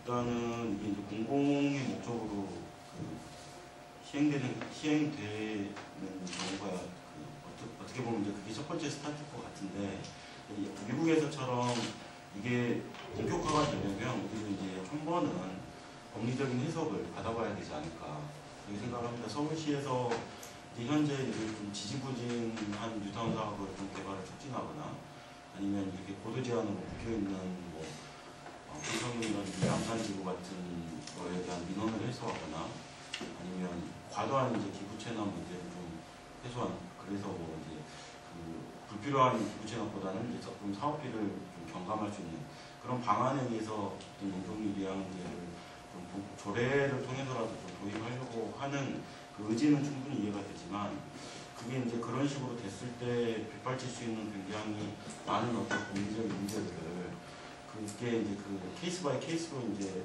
대처해 나갈 때 발생하는 그런 어떤 사회적 비용 손실 같은 걸 생각을 한다면 시범적인 어떤 케이스를 정해서 그 케이스를 진행함과 동시에 우리도 미국과 마찬가지로 좀 어떤 공공 판례를 통해서 좀 명확히 규정해야 될 부분을 해석을 하고 넘어가야 되지 않을까 그런 생각을 한번 해봤고요. 양도 지역은 이제 분명히 많을 것 같은데 양수 지역 같은 경우에 민간이 이렇게 양수를 하면 좋겠지만 처음에 민간이 양수를 안 할 경우 제가 알기로는 서울시에서는 공공이 그 권리를 매입하는 방안도 검토를 한다고 했을 때 아까 이제 수인 원도에 대한 조합이 문제가 되는데 권리를 공공이 매입하면 그게 일종의 보상이 되는데 이게 경감하고 어떤 차이가 있을지 하는 그런 거. 그리고 만약에 이게 이제 민간에서도 활성화가 될 경우에 문제가 또 하나 발생할 수 있는 문제가 우리가 이제 우리 현실이 굉장히 부동산이 민감하지 않습니까? 시장 컨트롤을 어떻게 할 건지에 대한 것도 미리 사전에 좀 심도있게 논의를 해봐야 될 것 같습니다. 그러니까 어떻게 보면 이제 지금 현재 이제 상가에서 발생하는 프리미엄 같은 경우, 그러니까 대학로 같은 경우는 굉장히 이렇게 층별로 토지하고는 상관없이 어떤 업체가 입점해 있는가에 따라서 발생하는 프리미엄이 굉장히 많거든요. 그런 프리미엄을 이렇게 이제 제3자 이렇게 넘기고 하는 과정에 그 토지에 대해서 변화가 있을 때, 토지 수용이라든지 그런 게 있을 때 그 프리미엄 자체가 인정을 못 받는 경우가 많고 그거에 대한 이제 법적인 문제가 발생하는데 마찬가지로 이게 이제 TDR 그러니까 용적이양제가 이렇게 활성화가 되면서 시장이 굉장히 시장이 굉장히 활성화가 될 경우 그거에 대한 이제 어떤 그 장치들을 해놓지 않으면 나중에 그거하고 관련된 그러니까 비슷한 그런 문제가 발생할 수도 있지 않을까. 그래서 좀 법리적인 해석부터 시작을 해서 탄탄하게 준비를 하고 가는 게 맞지 않을까 하고요. 용적이양제가 만약 이제 시범사업으로 실제 작동을 할 경우 공공에서 일정 부분을 보상을 시작을 할 경우 비슷한 사례에 대한 지자체의 무분별한 보상 요구가 또 빗발칠 수도 있을 것 같습니다. 그래서 또 굉장히 법률적인 소모전이 전개될 가능성도 있는데 그거에 대해서도 한번 제가 사전 준비를 해봐야 되지 않을까 그런 생각을 생각을 합니다. 그리고 이제 마지막으로 이제 하나 하는 거는 그 어차피 이제 개발권 양도지역과 양수지역 100% 일치하지는 그러니까 모두 이제 상해안 지역 간의 거래가 되는 건데 상해안 지역에 아까 김 교수님께서도 말씀을 하셨지만 가치, 그러니까 용적률의 가치 산정에 굉장히 저희가 좀 심도 있게 고민을 해봐야 되지 않을까. 왜냐하면 이제 그 보상 시점의 가치가 어떻게 되냐에 따라서 그게 보상을 하는 시점인지 개발을 하는 시점인지 개발이 완료돼서 어떤 효과가 발생하는 시점인지에 따라서 굉장히 큰 차이가 발생할 것 같아서 그것도 만약에 이제 이 제도가 시행되기 전에 그거에 대한 어느 정도의 규정이라든지 그런 것들을 준비해봐야 되지 않을까 이렇게 생각을 합니다. 그럼에도 불구하고 이 용적미완제 같은 경우는 이제 저희가 일본은 조금 활성화가 됐다고 제가 알고 있는데 일본 같은 경우는 그 도시의 이제 공유개발을 촉진하기 위해서 하는 거고 우리의 경우에는 도시가 이제 공유개발 과다하게 공유개발돼 있고 이렇게 밀도라든지 용적을 좀 규제해야 될 지역이 발생하는 그런 좀 차이점이 있긴 하지만 저희가 이제 기존의 방법으로는 그 관리가 그러니까 그 토지에 사는 토지 소유자들한테 형평성이 못하기 때문에 어떻게 보면 좀 민주적인 차원에서 이 제도를 도입하고 유관 사업을 추진함에 있어서 좀 더 효율적인 그런 어떤 도시 규제 수단을 활용하는 그런 측면이 있기 때문에 어떤 식으로든 지금 20년간 논의가 좀 지지부진했지만 이 기회에 이게 좀 활성화가 될 수 있는 계기가 됐으면 좋겠다는 생각이고 이게 활성화가 될 경우 저희가 지금 용산 같은 경우에도 이제 철도부지 입체복합 개발 같은 것도 하고 있지만 사업비 충당의 문제라든지 뉴타운 사업에서 지지부진했던 것들 그리고 이제 좀 비효율적인 기부 체납이 많았던 문제들을 해소해서 공공이 이렇게 관리하고 투자하고 아니면 그 민간이 추진하는 사업들의 어떤 하나의 또 하나의 활로가 되지 않을까 그렇게 생각을 합니다. 맞습니다. 세 분이 쭉 토론을 해주셨거든요. 그래서 최준환 변호사님께서는 그 여러 가지 법리하고 그 다음에 아직 지금 법적으로 이게 탄탄하지 않잖아요. 그러다 보니까 개발권 분리하고 용적위한 거래 이런 거 이제 차이. 그 다음에 이게 법적인 개념보다는 정책적인 개념 아니냐 하는 지적을 해주셨고, 그다음에 농속보도장님께서는 이제 실제로 일을 하다 보면은 이 결합개발 이런 사례는 실제 이제 결합개발하고 TDR은 다른 거죠. 다른 건데 어쨌든 유사한 제도로서 이 경우에 문제가 역시 보인다. 그리고 꼭 중개관리기구 SH 공사를 할 필요가 있겠느냐. 민간에서 거래가 활성화하기 위한 문제가 낫지 않겠느냐. 이런 말씀해 주셨고, 손인호 박사님의 경우에 민간에서도 만약에 활성화를 시킬 경우에 시장 컨트롤 누가 하겠느냐. 이런 이야기. 그 다음에 만약에 민간이 양수를 안 할 경우에 공급을 매입한다.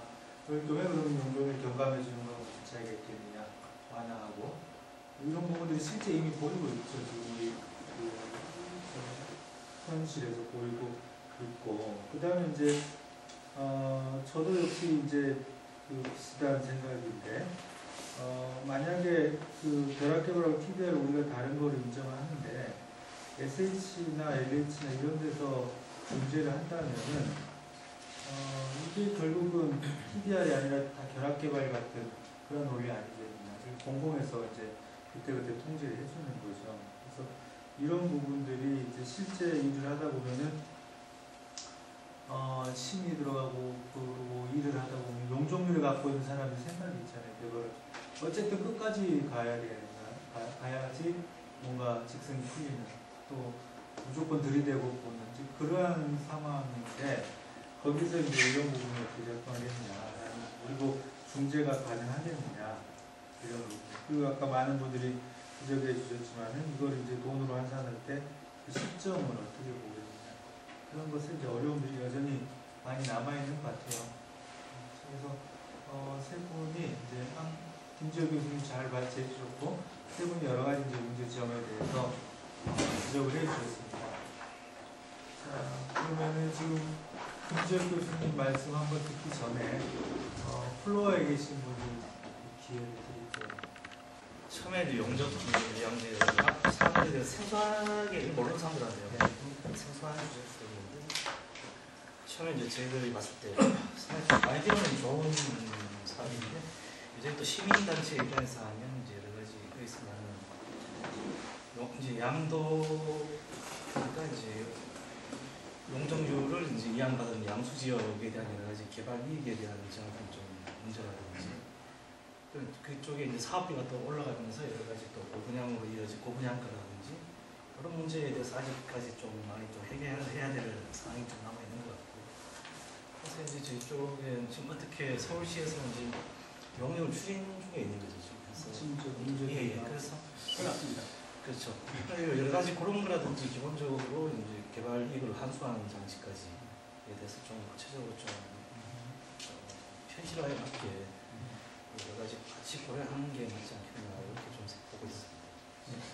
그 부분 그 문제에 대해서 답을 해주실 거고 플러스 다른 일단 지금 제가 와서 하는 게 나을 것 네, 같아요.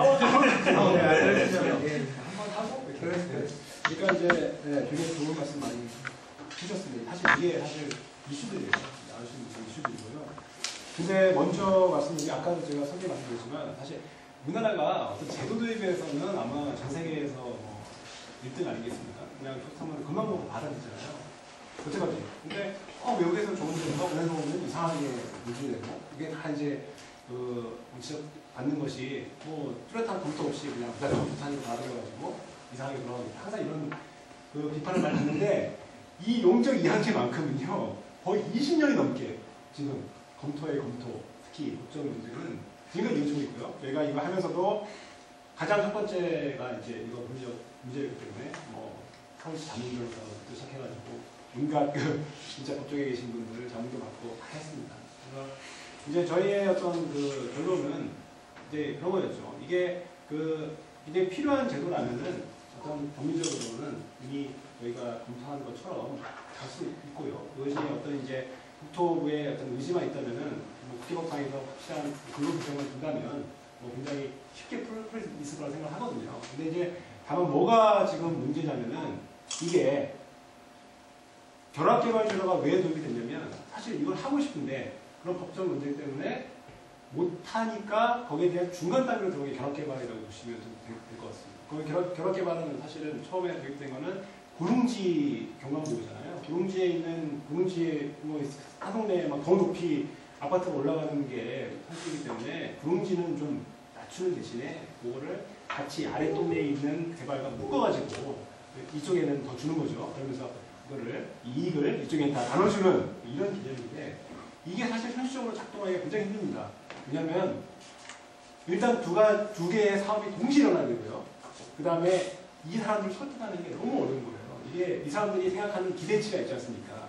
이거와 이쪽 지역에서 줄 수 있는 게 항상 이게 다르거든요. 그래서 합의가 굉장히 어렵습니다. 그래서 실제로 결합개발이 운영이 안 되고 있기 때문에 이제 새로운 또 뭔가를 찾고 있는 상황이고 현재 지금 서울시에서도 풍납성뿐만 아니라 북한산 주변의 경관지구에서도 굉장히 지금 끊임없이 논의 오는 상황이에요. 그래서 이걸 위한 어떤 그 지역을 뭐 계속해서 누를 수 있는 어떤 굉장히 중요한 논리로서 지금 이거를 도입하고 싶어하고 그것이 이제 저희의 굉장히 중요한 일단 이유입니다. 이 용적 이항제를 갖고 오기 위한 논리입니다. 근데 이게 사실은 또 불안정합니다. 왜냐면은 저희는 말씀드리죠. 그 다음에 나온 게 국토연구원에서 사실은 아까 말씀하셨던 용적률 거래제라는 것이 나왔었어요. 예. 있습니다. 용적률 거래제가. 근데 왜 또 우리가 또 저희 팀이 용적 이항제를 또 얘기를 하고 있냐면 저희가 볼 때는 용적률 거래제의 어떤 개념이 좀 안 맞다고 저희는 봤기 때문에 그런 겁니다. 두 가지 측면에서 안 맞는 용적률 거래제는 첫 번째는 법적 개념이 용적률 거래제는 보상수단으로 쓰고자 하는 문제예요. 수년도로 넘어가는 공용제한이 되는 것을 공공이 돈이 없으니까 보상에 대한 대안으로 싸게 해결하고자 하는 방법으로 도입을 하고 싶어 하는 게 용적률 거래제고요. 그 다음에 용적률 거래제의 또 하나의 맹점은 용적률 가치를 그 거래를 어떻게 하냐면 1%의 가치를 매년 국토연구원에서 발표를 합니다. 그래서 그걸 통해서 거래를 하고자 하는 건데 사실 용적률 1%의 가치를 산정하는 것은 지역마다 다르고 뭐 상호가 다르기 때문에 사실은 이게 실제로 안 할 거라고 보기 때문에 저희가 그거를 해결하고자 이제 이런 연구를 했고요. 하지만 이게 또 어디서 스탑을 했냐면요. 사실은 TDR하고 굉장히 다른 큰 차이가 있습니다. 뭐냐면 뉴욕시 TDR만 하더라도요. 그냥 자유롭게 이게 합니다. 자유롭게. 그냥 여기 그 옆에 뭐 보존하고자 하는 성당이 하나 있는데 옆에서 트럼프가 뭐 주상법 지키다 그러면은 얘는 역사 문화재니까 못 짓지 않습니까? 이거를 그냥 가서 딜을 하는 거예요. 얼마나 할래. 그래서 보통 2006년까지는 보통 이 스퀘어풋당 이거 하나 타인 하나 정도가 180불 정도의 거래가 됐거든요. 뉴욕시에서. 근데 제가 2008년에 뉴욕타임즈에 굉장히 크게 기사가 났습니다. 이게 거의 400불까지 갔더라고요. 뉴욕시 한복판에서. 그 정도로 완전히 시장이 막힙니다. 근데 뉴욕시 같은 경우는 밀도의 높이에 대한 그게 없기 때문에 그게 가능한 거죠. 근데 미국에서도 쓰고 있는 많은 지방자치들이 보통 어떻게 운영을 하고 있냐면 그거를 은행식으로 이렇게 운영을 합니다. 은행을 공공이 만들어서 미리 공공이 돈이 있으면 사두고 그다음에 필요할 때마다 파는 형식으로 운영하는 데도 있고요. 여러 가지 대안들이 있는데 거기에 대한 이제 저희가 보는 것은 일단 우리나라에서는 일단 1대1 거래는 아직은 아니라고 보는 겁니다. 그러니까 개인이 사는 게 아니고요. 사업 시행 단위로 사는 겁니다. 이거를. 시행 단위로. 결합계열보다는 한 단계 나아갔지만 또 미국의 TDR 개념하고는 완전히 다른, 조금 다른 거죠. 1대1 그게 아니기 때문에. 그게 왜 그럴 수가 밖에 없냐면은 일단 이제 이거는 저희 할 게 아니고요. 국토부에서 이거를 굉장히 지금 그 필요성은 느끼고 있지만 국토부 담당 그 공무원들은 가장 무서워하는 게 뭐냐면 민원입니다. 그러니까 어느 지역을 하나 이거를 해주는 순간 다른 지역에서 왜 우리도 이제 이거를 국민들이 보상 수단으로 인식을 하게 되는 순간 이제 또 이 걷잡을 수는 없는 모든 이제 경관지고 뭐 개발지역이요 다 자기 이제 다 이게 우리도 저 지역에 되는데 왜 안 되느냐 라고 인식이 되는 것도 가장 두려워하더라고요. 그래서 국토부의 입장은 일단 서울시에서 시범 사업을 통해서 운영을 해보고 이것이 어떤 국민적인 공감대가 용적 이야기하는 것이 이런 것이구나 라는 것이 좀 확산될 때까지 어떤 그 전체적인 이 법률 개정은 좀 미루고자 하는 거거든요. 그렇기 때문에 어떤 저희 연구에서 제안하고 있는 용적 이양제 요 개념은 결합개발보다는 나아갔지만 미국의 TDR 개념보다는 약간 이 뒷부분에 있다는 것을 좀 말씀드리고 싶다. 그래서 중개기관의 역할이 되게 중요하다고 생각하는 거고요. 그래서 이제 저희가 이제 굳이 SH 공사를 한 게 SH 공사를 하는 것이 아니고 어디에 둘까 고민을 했었는데 이제 서울시에 뭐 따로 부서를 두는 거는 이것도 약간 효율적으로 좀 그래 있는 것 같아서 이왕 서울시에 공사가 있으니 공사에서 한번 해보니까 어떠냐고 저희가 제안을 드린 겁니다. 여기까지. 좋습니다. 질문 하나. 아까 지금 최 변호사님 말씀드리면은 토지 소유권을 분리한다는 거는 민법에서 법리 문제가 생기는 거죠. 예. 그럼 우리가 있는 거 같습니다. 거기에 대해서 그러니까 이제 여태까지는 우리나라의 TDR 법 문제의 핵심이 이 토지 소유권을 분리하는 개념으로 본 겁니다. 개발권이라는 것이 있고 새롭게 창설을 한다면 이것은 뭐냐는 거죠. 그래서 여러 가지 뭐 긍정론 부정론이 있는데 이제 핵심적인 것이 우리나라 토지 소유권에서 어떤 개발권이라는 것. 개발권은 어느 사람보면 사용 수익하는 거 아니겠습니까? 그것을 어떻게 계속 붙이느냐 이런 그 시각으로 접근했기 때문에 법리적 논쟁이 생긴 거고요. 저희가 생각하는 거는 그런 이동이 아니고 이것은 다 국회법에서 용적률 관리를 위해서 지방자치단체 장한테 용적률 관리 권한을 주지 않습니까? 법을 줬으니까 그 권한 내에서 이쪽 지역은 용적률이 이만큼 있던 거를요 줄이는 거죠. 이쪽으로 용도지역 변경에 의해서가 아니라 다른 논리에 의해서 줄이고 이쪽 지역은 그걸 늘려주는 어떤 행정특권의 하나로 보는 겁니다. 용적률 권한에서 나오는 거죠. 어떤 토지 소유권의 개념이 나오는 게 아니고 지방자치단체의 어떤 권능에서 나오는 걸로 저는 보고 있고요. 그렇지만 그렇게 할 수 있지만 이게 있던 거를 같은 용도지역 내에서 누르는 것이 형식적으로 실제는 그렇지만요. 이 해당 주민들의 어떤 재산상 손실의 어떤 형평성의 뭐 이론도 많기 때문에 이 부분에 대한 그 손실 부분에 대해서 이것을 보상이 아니고 경감을 시켜주는 거죠. 이 지역에 대한 이 부분에 대해서. 그리고 그 비용을 공공이 다 사면 얼마나 좋겠습니까? 그것도 있습니다. 용적률 관리제에서 용적률 매입제를 또 제한하고 있어요. 있는데 공공이 그만한 지원이 없거든요. 사면 제일 좋죠. 사실 풍랑부동도 공공이 땅을 사버리면 얘기 끝입니다. 현실적으로 공공이 그만한 지원이 있기 때문에 그 밀도 관리 누르기 위한 그 분당성을 그 비용을 해결하고 그 비용을 이쪽 지역에서 비용을 지불을 하게 하는 거죠. 그리고 이제 민간기계 거리는 그런 민간기기 허용하게 되면 좀 우리나라에서는 아직 시기 상황이기 때문에 이게 소유권이 아니라 어떤 하나 이게 도시계획에 있는 것이기 예, 맞습니다. 인간이 거래할 수가 없는 거죠. 예, 그렇습니다. 어떠세요? 네, 그게 그렇게 보는 것도 맞는 것 같습니다. 제가 봐도 일단 뭐 지금 말씀하신 개발권은 분리가 안 되는 거죠, 우리나라에서는. 그렇죠. 아직 뭐 개발권이라는 개념 자체가 없죠. 법적인 개념이 도입된 게 아니고 공동으로 걸을 수밖에 없는 거죠. 네네. 개발권 개념도 없고 이거를 소유권에서 분리해서 거래한다는 것 자체도 현재로서는 굉장히 무리한 해석이라고 볼 수밖에 없겠죠. 그래서 지금 말씀하신 것처럼 이게 실제 어떤 사적 소유의 대상이 되는 어떤 권리를 거래하는 것은 전혀 아닌 것 같고요. 또 그렇게 할 수도 없고 그럼 사인 간의 거래가 허용돼야 되는데 말씀하신 것처럼 그렇게 돼서는 또 안 되는 것 같고 도시계획적 관점에서 행정적인 행정행위가 되는 행정법적인 측면의 제도라고 봐야지 이게 민사법적으로 접근할 사항은 아니지 않나. 자, 그럼 그렇게 봤을 때 어떤 시점에 대해서 왈가왈부하는 것 자체로 의미가 없을 수가 있잖아요. 예를 들어서 결합개발을 뉴타운에서 여기 보면은 상당히 결합개발이라는 거는 계획가에게 어떻게 보면 큰 무책임한 행위인 거라. 왜냐하면 관리 처분하는 시점에서의 가격을 알 수 없는 상태에서 공중면 씨가 막 정해가지고 해줘버리고 자기 손 들고 가버리는데, 근데 이제 김지혁 교수님 말씀 들어보면은 그거는 그리고 결합개발이라는 거는 사실은 민간끼리 또는 저 추진이 조합끼리 거래를 한다고 봤던 건데 김 교수님 이야기를 들어보면은 그게 사실 의미가 없는 거 아니에요? 공공의 행정행위에 의해서 정해져 버리면 되는 거지 그 시점에서. 그래서 이제 그래서 운동이야 이제 결합제공사는 그래도 할 바에는 그러니까 이제 이거를 이 개념을 도입한다면은 아까 우리 저 서민호 박사 지적했던 파는 시점, 보상 시점, 개발 시점에서의 어떤 그 어려움은 일단 논리적으로는 없었습니다.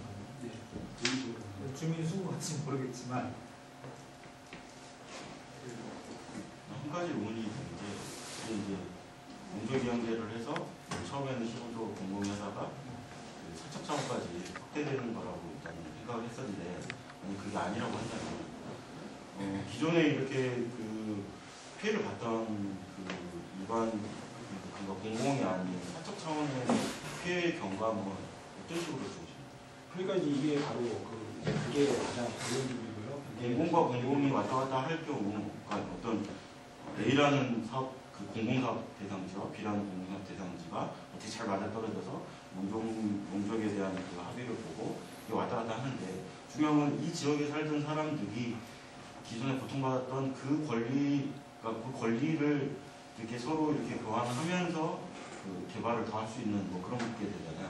이 고통받았던 사람들에 대한 피해 경감 조치가 어떤 식으로 주어지는지. 양도지를 말씀드리는 것 같아요. 양도 지역이 원주민들은 적성 부분을 남는. 그러니까 이제 그거죠. 그러니까 이게 개인 간에 한다면 이제 미국처럼 돈을 주겠죠. 그 부분을 못 사는 부분에 대해서 뭐 평당 얼마, 뭐 토지가의 뭐 몇 분의 몇을 쳐서 그럴 수 있겠지만 이제 아직은 저희는 여러 가지 문제 때문에 거기까지는 안 가고 있고요.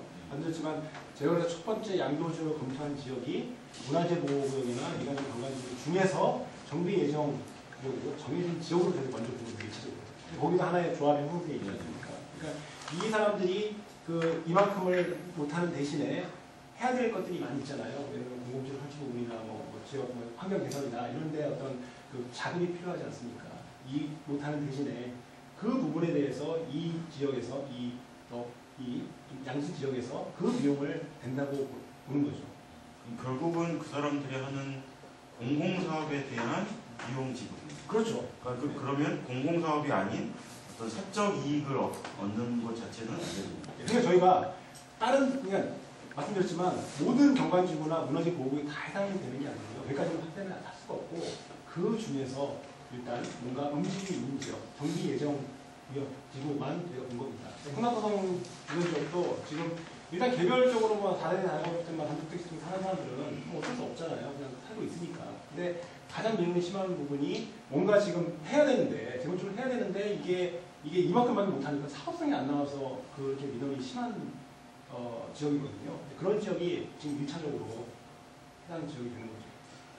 그런데 그 대상 지역 자체도 공공이 정해줄 수 있을까요? 정해야죠. 정해야죠. 공공이. 아, 공공이 정합니다. 문제는 도시계획위원회에서. 투개 대상 지역이 사업 시점 다른 경우가 많이 나오겠죠. 그러니까 이제 개발은 이게 1대1로 이렇게 묶어진 거지만 이거는 양도 지역들이 여러 가지가 있으니까 그것들을 쭉 해놓고요. 거기에서 이제 저희가 이제 그 제안한 거는 공시지가로 이제 용도를 산정하는 그 시스템을 이제 저희가 요구를 했습니다. 그래서 예를 들면은 A, B, C, D 지역에 일단 있는 그 이제 가격들이 쭉 나오는 거죠. 이게.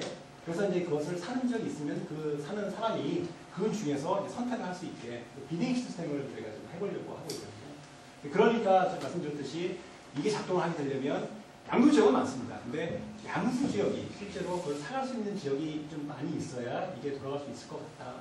그런 거예요. 근데 이제 결국 그렇게 되면 양수 지역에 대해서 과도한 혜택을 줘야 될 수밖에 없는 그러한 상황이 나오겠죠. 그러니까 이제 그러니까 그 밀도를 어차피 개발이 꼭 필요한 지역이나 밀도가 높아져야 되는 저도 어떻게 그 밀도가 높아질 필요가 있는 지역에 대해서는 어차피 지금은 기부 체납을 통해서 공공성을 좀 확보를 하지 않습니까? 근데 사실은 기부 체납 자체가 쓸모없는 경우가 굉장히 많거든요. 서울시 내에서 특히 강남 지역 같은 경우는. 그래서 차라리 그 기부 체납을 하지 말고 그 비용을 밀도 관리에 쓰자는 거죠. 그러니까 지금 우리 그 도시계획 체계에서 굉장히 중요한 이슈 중에 하나 제가 볼 때는 공공성이 도대체 뭐냐 이게 굉장히 중요합니다. 그전에는 그냥 그 개발료 환수나 어떤 저기 부담금이나 그다음에 이제 기부 체납이 굉장히 그 강력한 수단으로 지금 그 공공성을 확보할 수 있는 수단을 쓰고 있는데 사실은 그 기부 체납 자체가 좀 쓸모없는 경우도 많고요. 실제로 기부 체납을 해놓고 사유화하는 경우도 굉장히 많고요. 뭐 여러 가지 그 기부 체납 자체가 안 들어가는 이게 좀 그 제대로 공공성을 확보 못하는 부분이 많이 있거든요. 그래서 이 공공성이라는 이 개념을 기부 체납 플러스 다른 수단들을 또 이렇게 생각해야 될 시점인 것 같은데 이런 걸 통해 가지고 하나의 도시 밀도 관리를 위해서 예를 들면 풍남도 상의 문화재 보호를 위해서 이쪽 지역에 있는 데서 돈을 쓰는 거죠. 그게 하나의 또 공공성이라고 또 이렇게 볼 수 있죠. 그럼 참 좋은데 난 지난번 우리 권호인 팀장님 그 썼던 성명서 내가 약간만 손대는데 그걸 굉장히 잘 쓰셨더라고. 근데 거기에 그러니까 그때 왜 썼냐면은 저 성북동 하늘지구하고 미아리 쪽에 개발하고 이제 엮어가지고 같이 그거를 그 TDR은 아닌 결합개발식으로 했는데 사실 이제 그게 거기서 지적했던 포인트는 양도 지역이 아니라 양수 지역을 위해서 그걸 한 거 아니냐 이런 이야기. 그러니까 과도한 용적을 준 거죠. 미아리 쪽에 개발이 지지부진하니까 그게 이제 상당히 우려되는 점이었는데 서울시가 이제 첫 봄부터 막 그러니까 결합개발한 예는 많은데 대규모로 그렇게 했던 점이 처음이에요. 그래서 그걸 터뜨리는 걸 보니까 야 이게 지금 시장이 바뀌어도 바뀌는 게 없구나 라고 이제 생각을 하고 우리가 그 성명서를 냈는데 그때 다른 이슈가 있어가지고 언론에는 잘 안 나왔어요. 근데 서울시 국장들 내가 한 서너 명한테 전화를 받았어. 뜨끔했던 거예요 사실은 자기들이 그런 거에 대해서. 그래서 그런 문제가 이제 앞으로 계속 오지 않겠느냐. 예를 들어서 조합이 여러 가지 문제로 개발이 지지부진하는데 용적을 좀만 더 얹어주는 사업이 들어갈 때가 있는데 그걸 위해서 양도 지역을 골라내는 작업들이 그럴 것 앞뒤가 바뀐 거죠. 그렇게 되면 그런 부분이 이제 상당히 우려가 되는 거예요. 이게 이제 만약에 민간끼리 거래한다면 오히려 그런 일은 없죠. 없는데 이런 행정행위들이 그거를 거래가 이제 지정해 주는 거지. 이걸 독점하고 있다면 앞뒤가 바뀌는 문제들이 자꾸 나타나니까 특히 이제 저 지자체장들이 선거를 앞두고 이런 일들이 이제 좀 걱정이 되는 게 가동의 소지가 당연히 이제 그런 부분들이 보인단 말입니다. 딱히. 그래서 이제 결국은 법에서 이 토지의 그 이용권하고 소유권의 분리를 개발권하고 소유권의 분리를 인정을 해줘야 되는 거 아닌가 우리나라에서도 꼭 이것만 놓고 볼 때 지금 유럽에서는 그렇게 돼 있죠. 그렇게 그렇게 되잖아요. 개발하고 소유는 완전히 분리하는 거야. 아니, 그러니까 난 법은 모르겠는데 그쪽의 도시 그 제도들을 보면은 개발하고 소유는 분리되는 거예요, 전혀. 그렇게 된다면 이제 이런 개념들이 들어가기 쉽겠죠. 우리는 지금 그건 아니잖아요. 그렇게 되면은 지금 우리 김지혁 교수님도 연구를 통해서 해법을 찾아냈겠지만은 결국 부딪히는 게 그거 아니었어요. 그러니까 이제 행정행위로 갈 수밖에 없죠. 근데 행정행위로 갔을 때 그런 부작용들이 보인단 말이죠. 그러니까 이제 여러 가지 그게 되면 가장 좋겠지만 일단은 이제 우리나라 여러 가지 문제가 다 걸립니다. 가장 또 저기 대표적인 예를 들면 우리나라 또 등기 이거를 이게 개인간에 한다면 이거는 어떻게 기록이 돼야 되잖아요. 아니면은 팔아놓고서 다른 사람한테 그냥 팔 수 있잖아요. 그렇기 때문에 등기가 이게 공개해야 되는데 우리나라 등기 제도가 일단 이게 완성되지 못할 뿐더러 여러 가지 문제가 있습니다. 미국 같은 경우는 잘 되어 있습니다. 등기 시스템. 미국에서 그 토지 레포트를 떼보면은 뭐 온갖 게 다 들어있어요. 그 안에.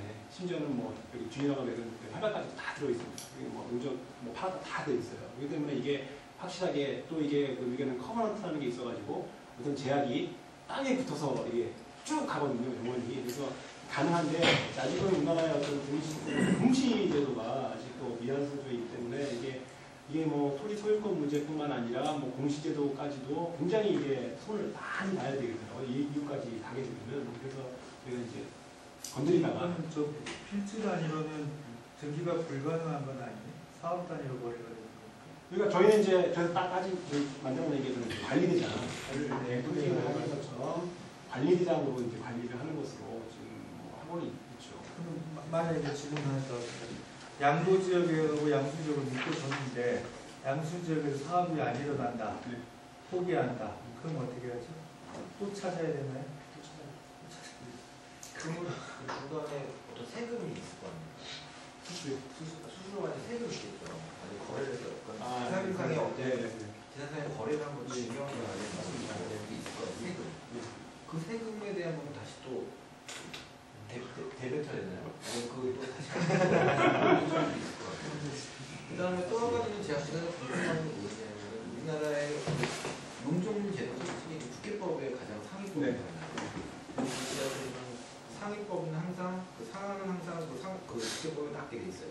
어느 쪽이든. 그렇죠. 근데 만약에 지금 말씀하시는 거는 만약에 그런 개념이라고 하면 국회법에 나와 있는 상한을 초월하는 안 되죠. 그건 안 아니고 됩니다. 그냥 그 국회법에 나와 있는 법 내에서만 관계시다. 그거는 국회법은 용적률의 최고 상위법이기 때문에요. 그거를 건드리면 안 돼요. 그까지. 뭐 말씀 잘 들었습니다만 이제 한 가지 조금 아까 뭐 손민호 박사님 우려 쪽으로 얘기를 하셨는데 저는 이제 궁금한 거를 좀 말씀 좀 얘기했습니다. 양도 토지하고 양수 토지들이 어쨌든 간에 거래 행위가 일어나는 걸 전제로 했을 때 실제 이제 저는 양수자 입장에서 관점에서 한번 그 의견 수렴이라는 게 의견 수렴 절차가 있을 것 같고요. 그 개인 토지 소유자들에 대한 부분이. 과연 그 부분이 아까 이제 여기 뭐 이번 패널 분들 말씀하셨듯이 그 합의가 쉽지는 않을 것 같아요. 만약에 반대를 한다면 어떻게 되냐 이거죠. 그 반대에 대한 부분은 어디까지 반대를 보실 건지, 예를 들어서 70%인지 50%인지 20%인지 그것이 공공이 예를 들어 개입을 해서 공공 간의 거래라고 하지만 개인 토지 소유주나 개인 토지 건물주들에 대한 부분에 대한 그런 부분이 과연 쉽게 되겠느냐에 대한 부분하고요. 그럼 예를 들어서 연구하시는 과정에서 이것이 과연 100% 만장일치로 보실 건지, 또 일부 그걸 반대하는 이유 자체가 어떻게 보면 그런 피해를 볼 수 있는 사람들도 있거든요. 나는 굳이 그것이 지금 현재로서는 큰 문제가 없는데 그것이 굳이 내가 그걸 받음으로써 뭐 관리대장이나 이런 부분이 추후 그런 시스템이 가동이 되면 나는 이미 토지의 그 값어치를 이미 어떻게 보면 넘기는 건데, 그리고 예를 들어서 내가 느끼는 체감은 예를 들어서 토지 소유자나 이런 사람들의 체감은 공공시설이 좋아진다 해서 내가 체감하는 게 과연 그것이 만족도가 좋느냐. 우리가 대부분 사람들이 느끼는 거는 내 인하우스에서 이루어지는 거나 하고 직접적인 관계되는 것이 오히려 더 그 사람들은 아마 많은 것들을 더 실감을 할 거라고 생각을 하고요. 그래서 그 반대에 대한 것을 어떻게 해결할 것이냐는 부분 하고요. 거꾸로 이제 양도 받는 그 지역에서 어떤 그 좋은 그 양도를 받는 지역과 그 주변 지역이 있을 때, 그렇다 그러면은 그 지역 자체에 양도를 받은 지역은 어쨌든 간에 용적률이 올라갈 거 아닙니까? 양수지죠. 예를 들어서 양수지는. 그러나 그 주변 지역 똑같은 상황인데 예를 들어서 그거를 그 주변 지역은 그 용적률 혜택을 받지 못한다 그러면 역시 도시계획적으로 이건 문제가 아니겠느냐. 왜? 어차피 기반시설이라는 건 정해져 있는데 어차피 큰 그릇을 볼 때는 기반시설이 정해져 있는데 그 이런 토지 이양제를 통해서 이런 그 용적률에 대한 증가를 받았을 때 결국은 기반시설에 대한 부분이 결국 또 붕괴가 되지 않는가라는 그런 좀 우려가 듭니다. 물론 그것들이 어떻게까지 고려될지는 잘 모르겠습니다만 저는 양수지역과 양도지역에 대한 두 가지 문제점에 대해서 혹시 연구하시면서 혹시 의견이 있으셨는지. 그러니까 이제 첫 번째는 조합입니다. 조합. 어차피 제가 말씀드렸지만 이게 개별 필지로 움직이는 게 아니고 이미 그 지구, 중간지구, 중간지구 구역 내에서 정부의 예정지구는 이미 돼 있는 곳을 단위로 움직이기 때문에 거기 조합이 있지 않습니까? 조합이 이미 선정이 되어 있기 때문에 조합 단위로 움직이는 거죠. 그래서 이미 조합은 우리 소수증 소유자들이 정인해서 만든 거기 생기기 때문에 이런 문제는 없을 것 같고요. 그 다음에 어차피 지금 이대로는 현재 상태대로라면은 그 제한 때문에 원고의 제한 때문에 사업성이 없어서 지금 못 나가는 거 아닙니까? 그 부분에 대해서 어떤 그렇기 때문에 어떤 그 토지용 소유자 조합원들의 그 자기 부담금이 엄청 높기 때문에 사업이 안 되는 부분들이 어떤 이러한 그 뭔가에 그쪽에서 받는 비용을 통해서 상쇄되는 효과를 받을 수 있는 거죠. 양수 지역에 대해서는 말씀드렸지만 어차피 밀도가 높아지게 되면은 어떤 여러 가지 외부 효과들이 나타나지 않습니까? 부정적 외부 효과가 나타나기 마련인데 그것이 이제 여태까지는 기부 체납으로 이제 해결을 했었죠. 뭐 도로를 더 내린다든지 도로를 더 뭐 확보한다든지 이런 것으로 해결을 했었는데 기부 체납이 그 뭐 이런 기반 시설들이 기반 시설의 확대가 필요 없는 지역들이 있거든요. 그렇기 때문에 양수 지역의 선택도 다가 아니고 이것도 이렇게 도시계획위원회에서 주관적 판단을 통해서 선정을 지금 하도록 하고 있습니다. 네.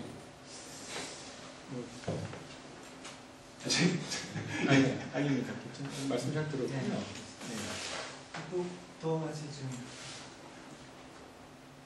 올해 저 7번 토론회 중에 가장 지금 논란이 많은 주제도 그렇고 지금 아마 제 기억에 처음에 우리가 스타트했던 게 3월 달에 뉴타운 출구 전략이었거든요.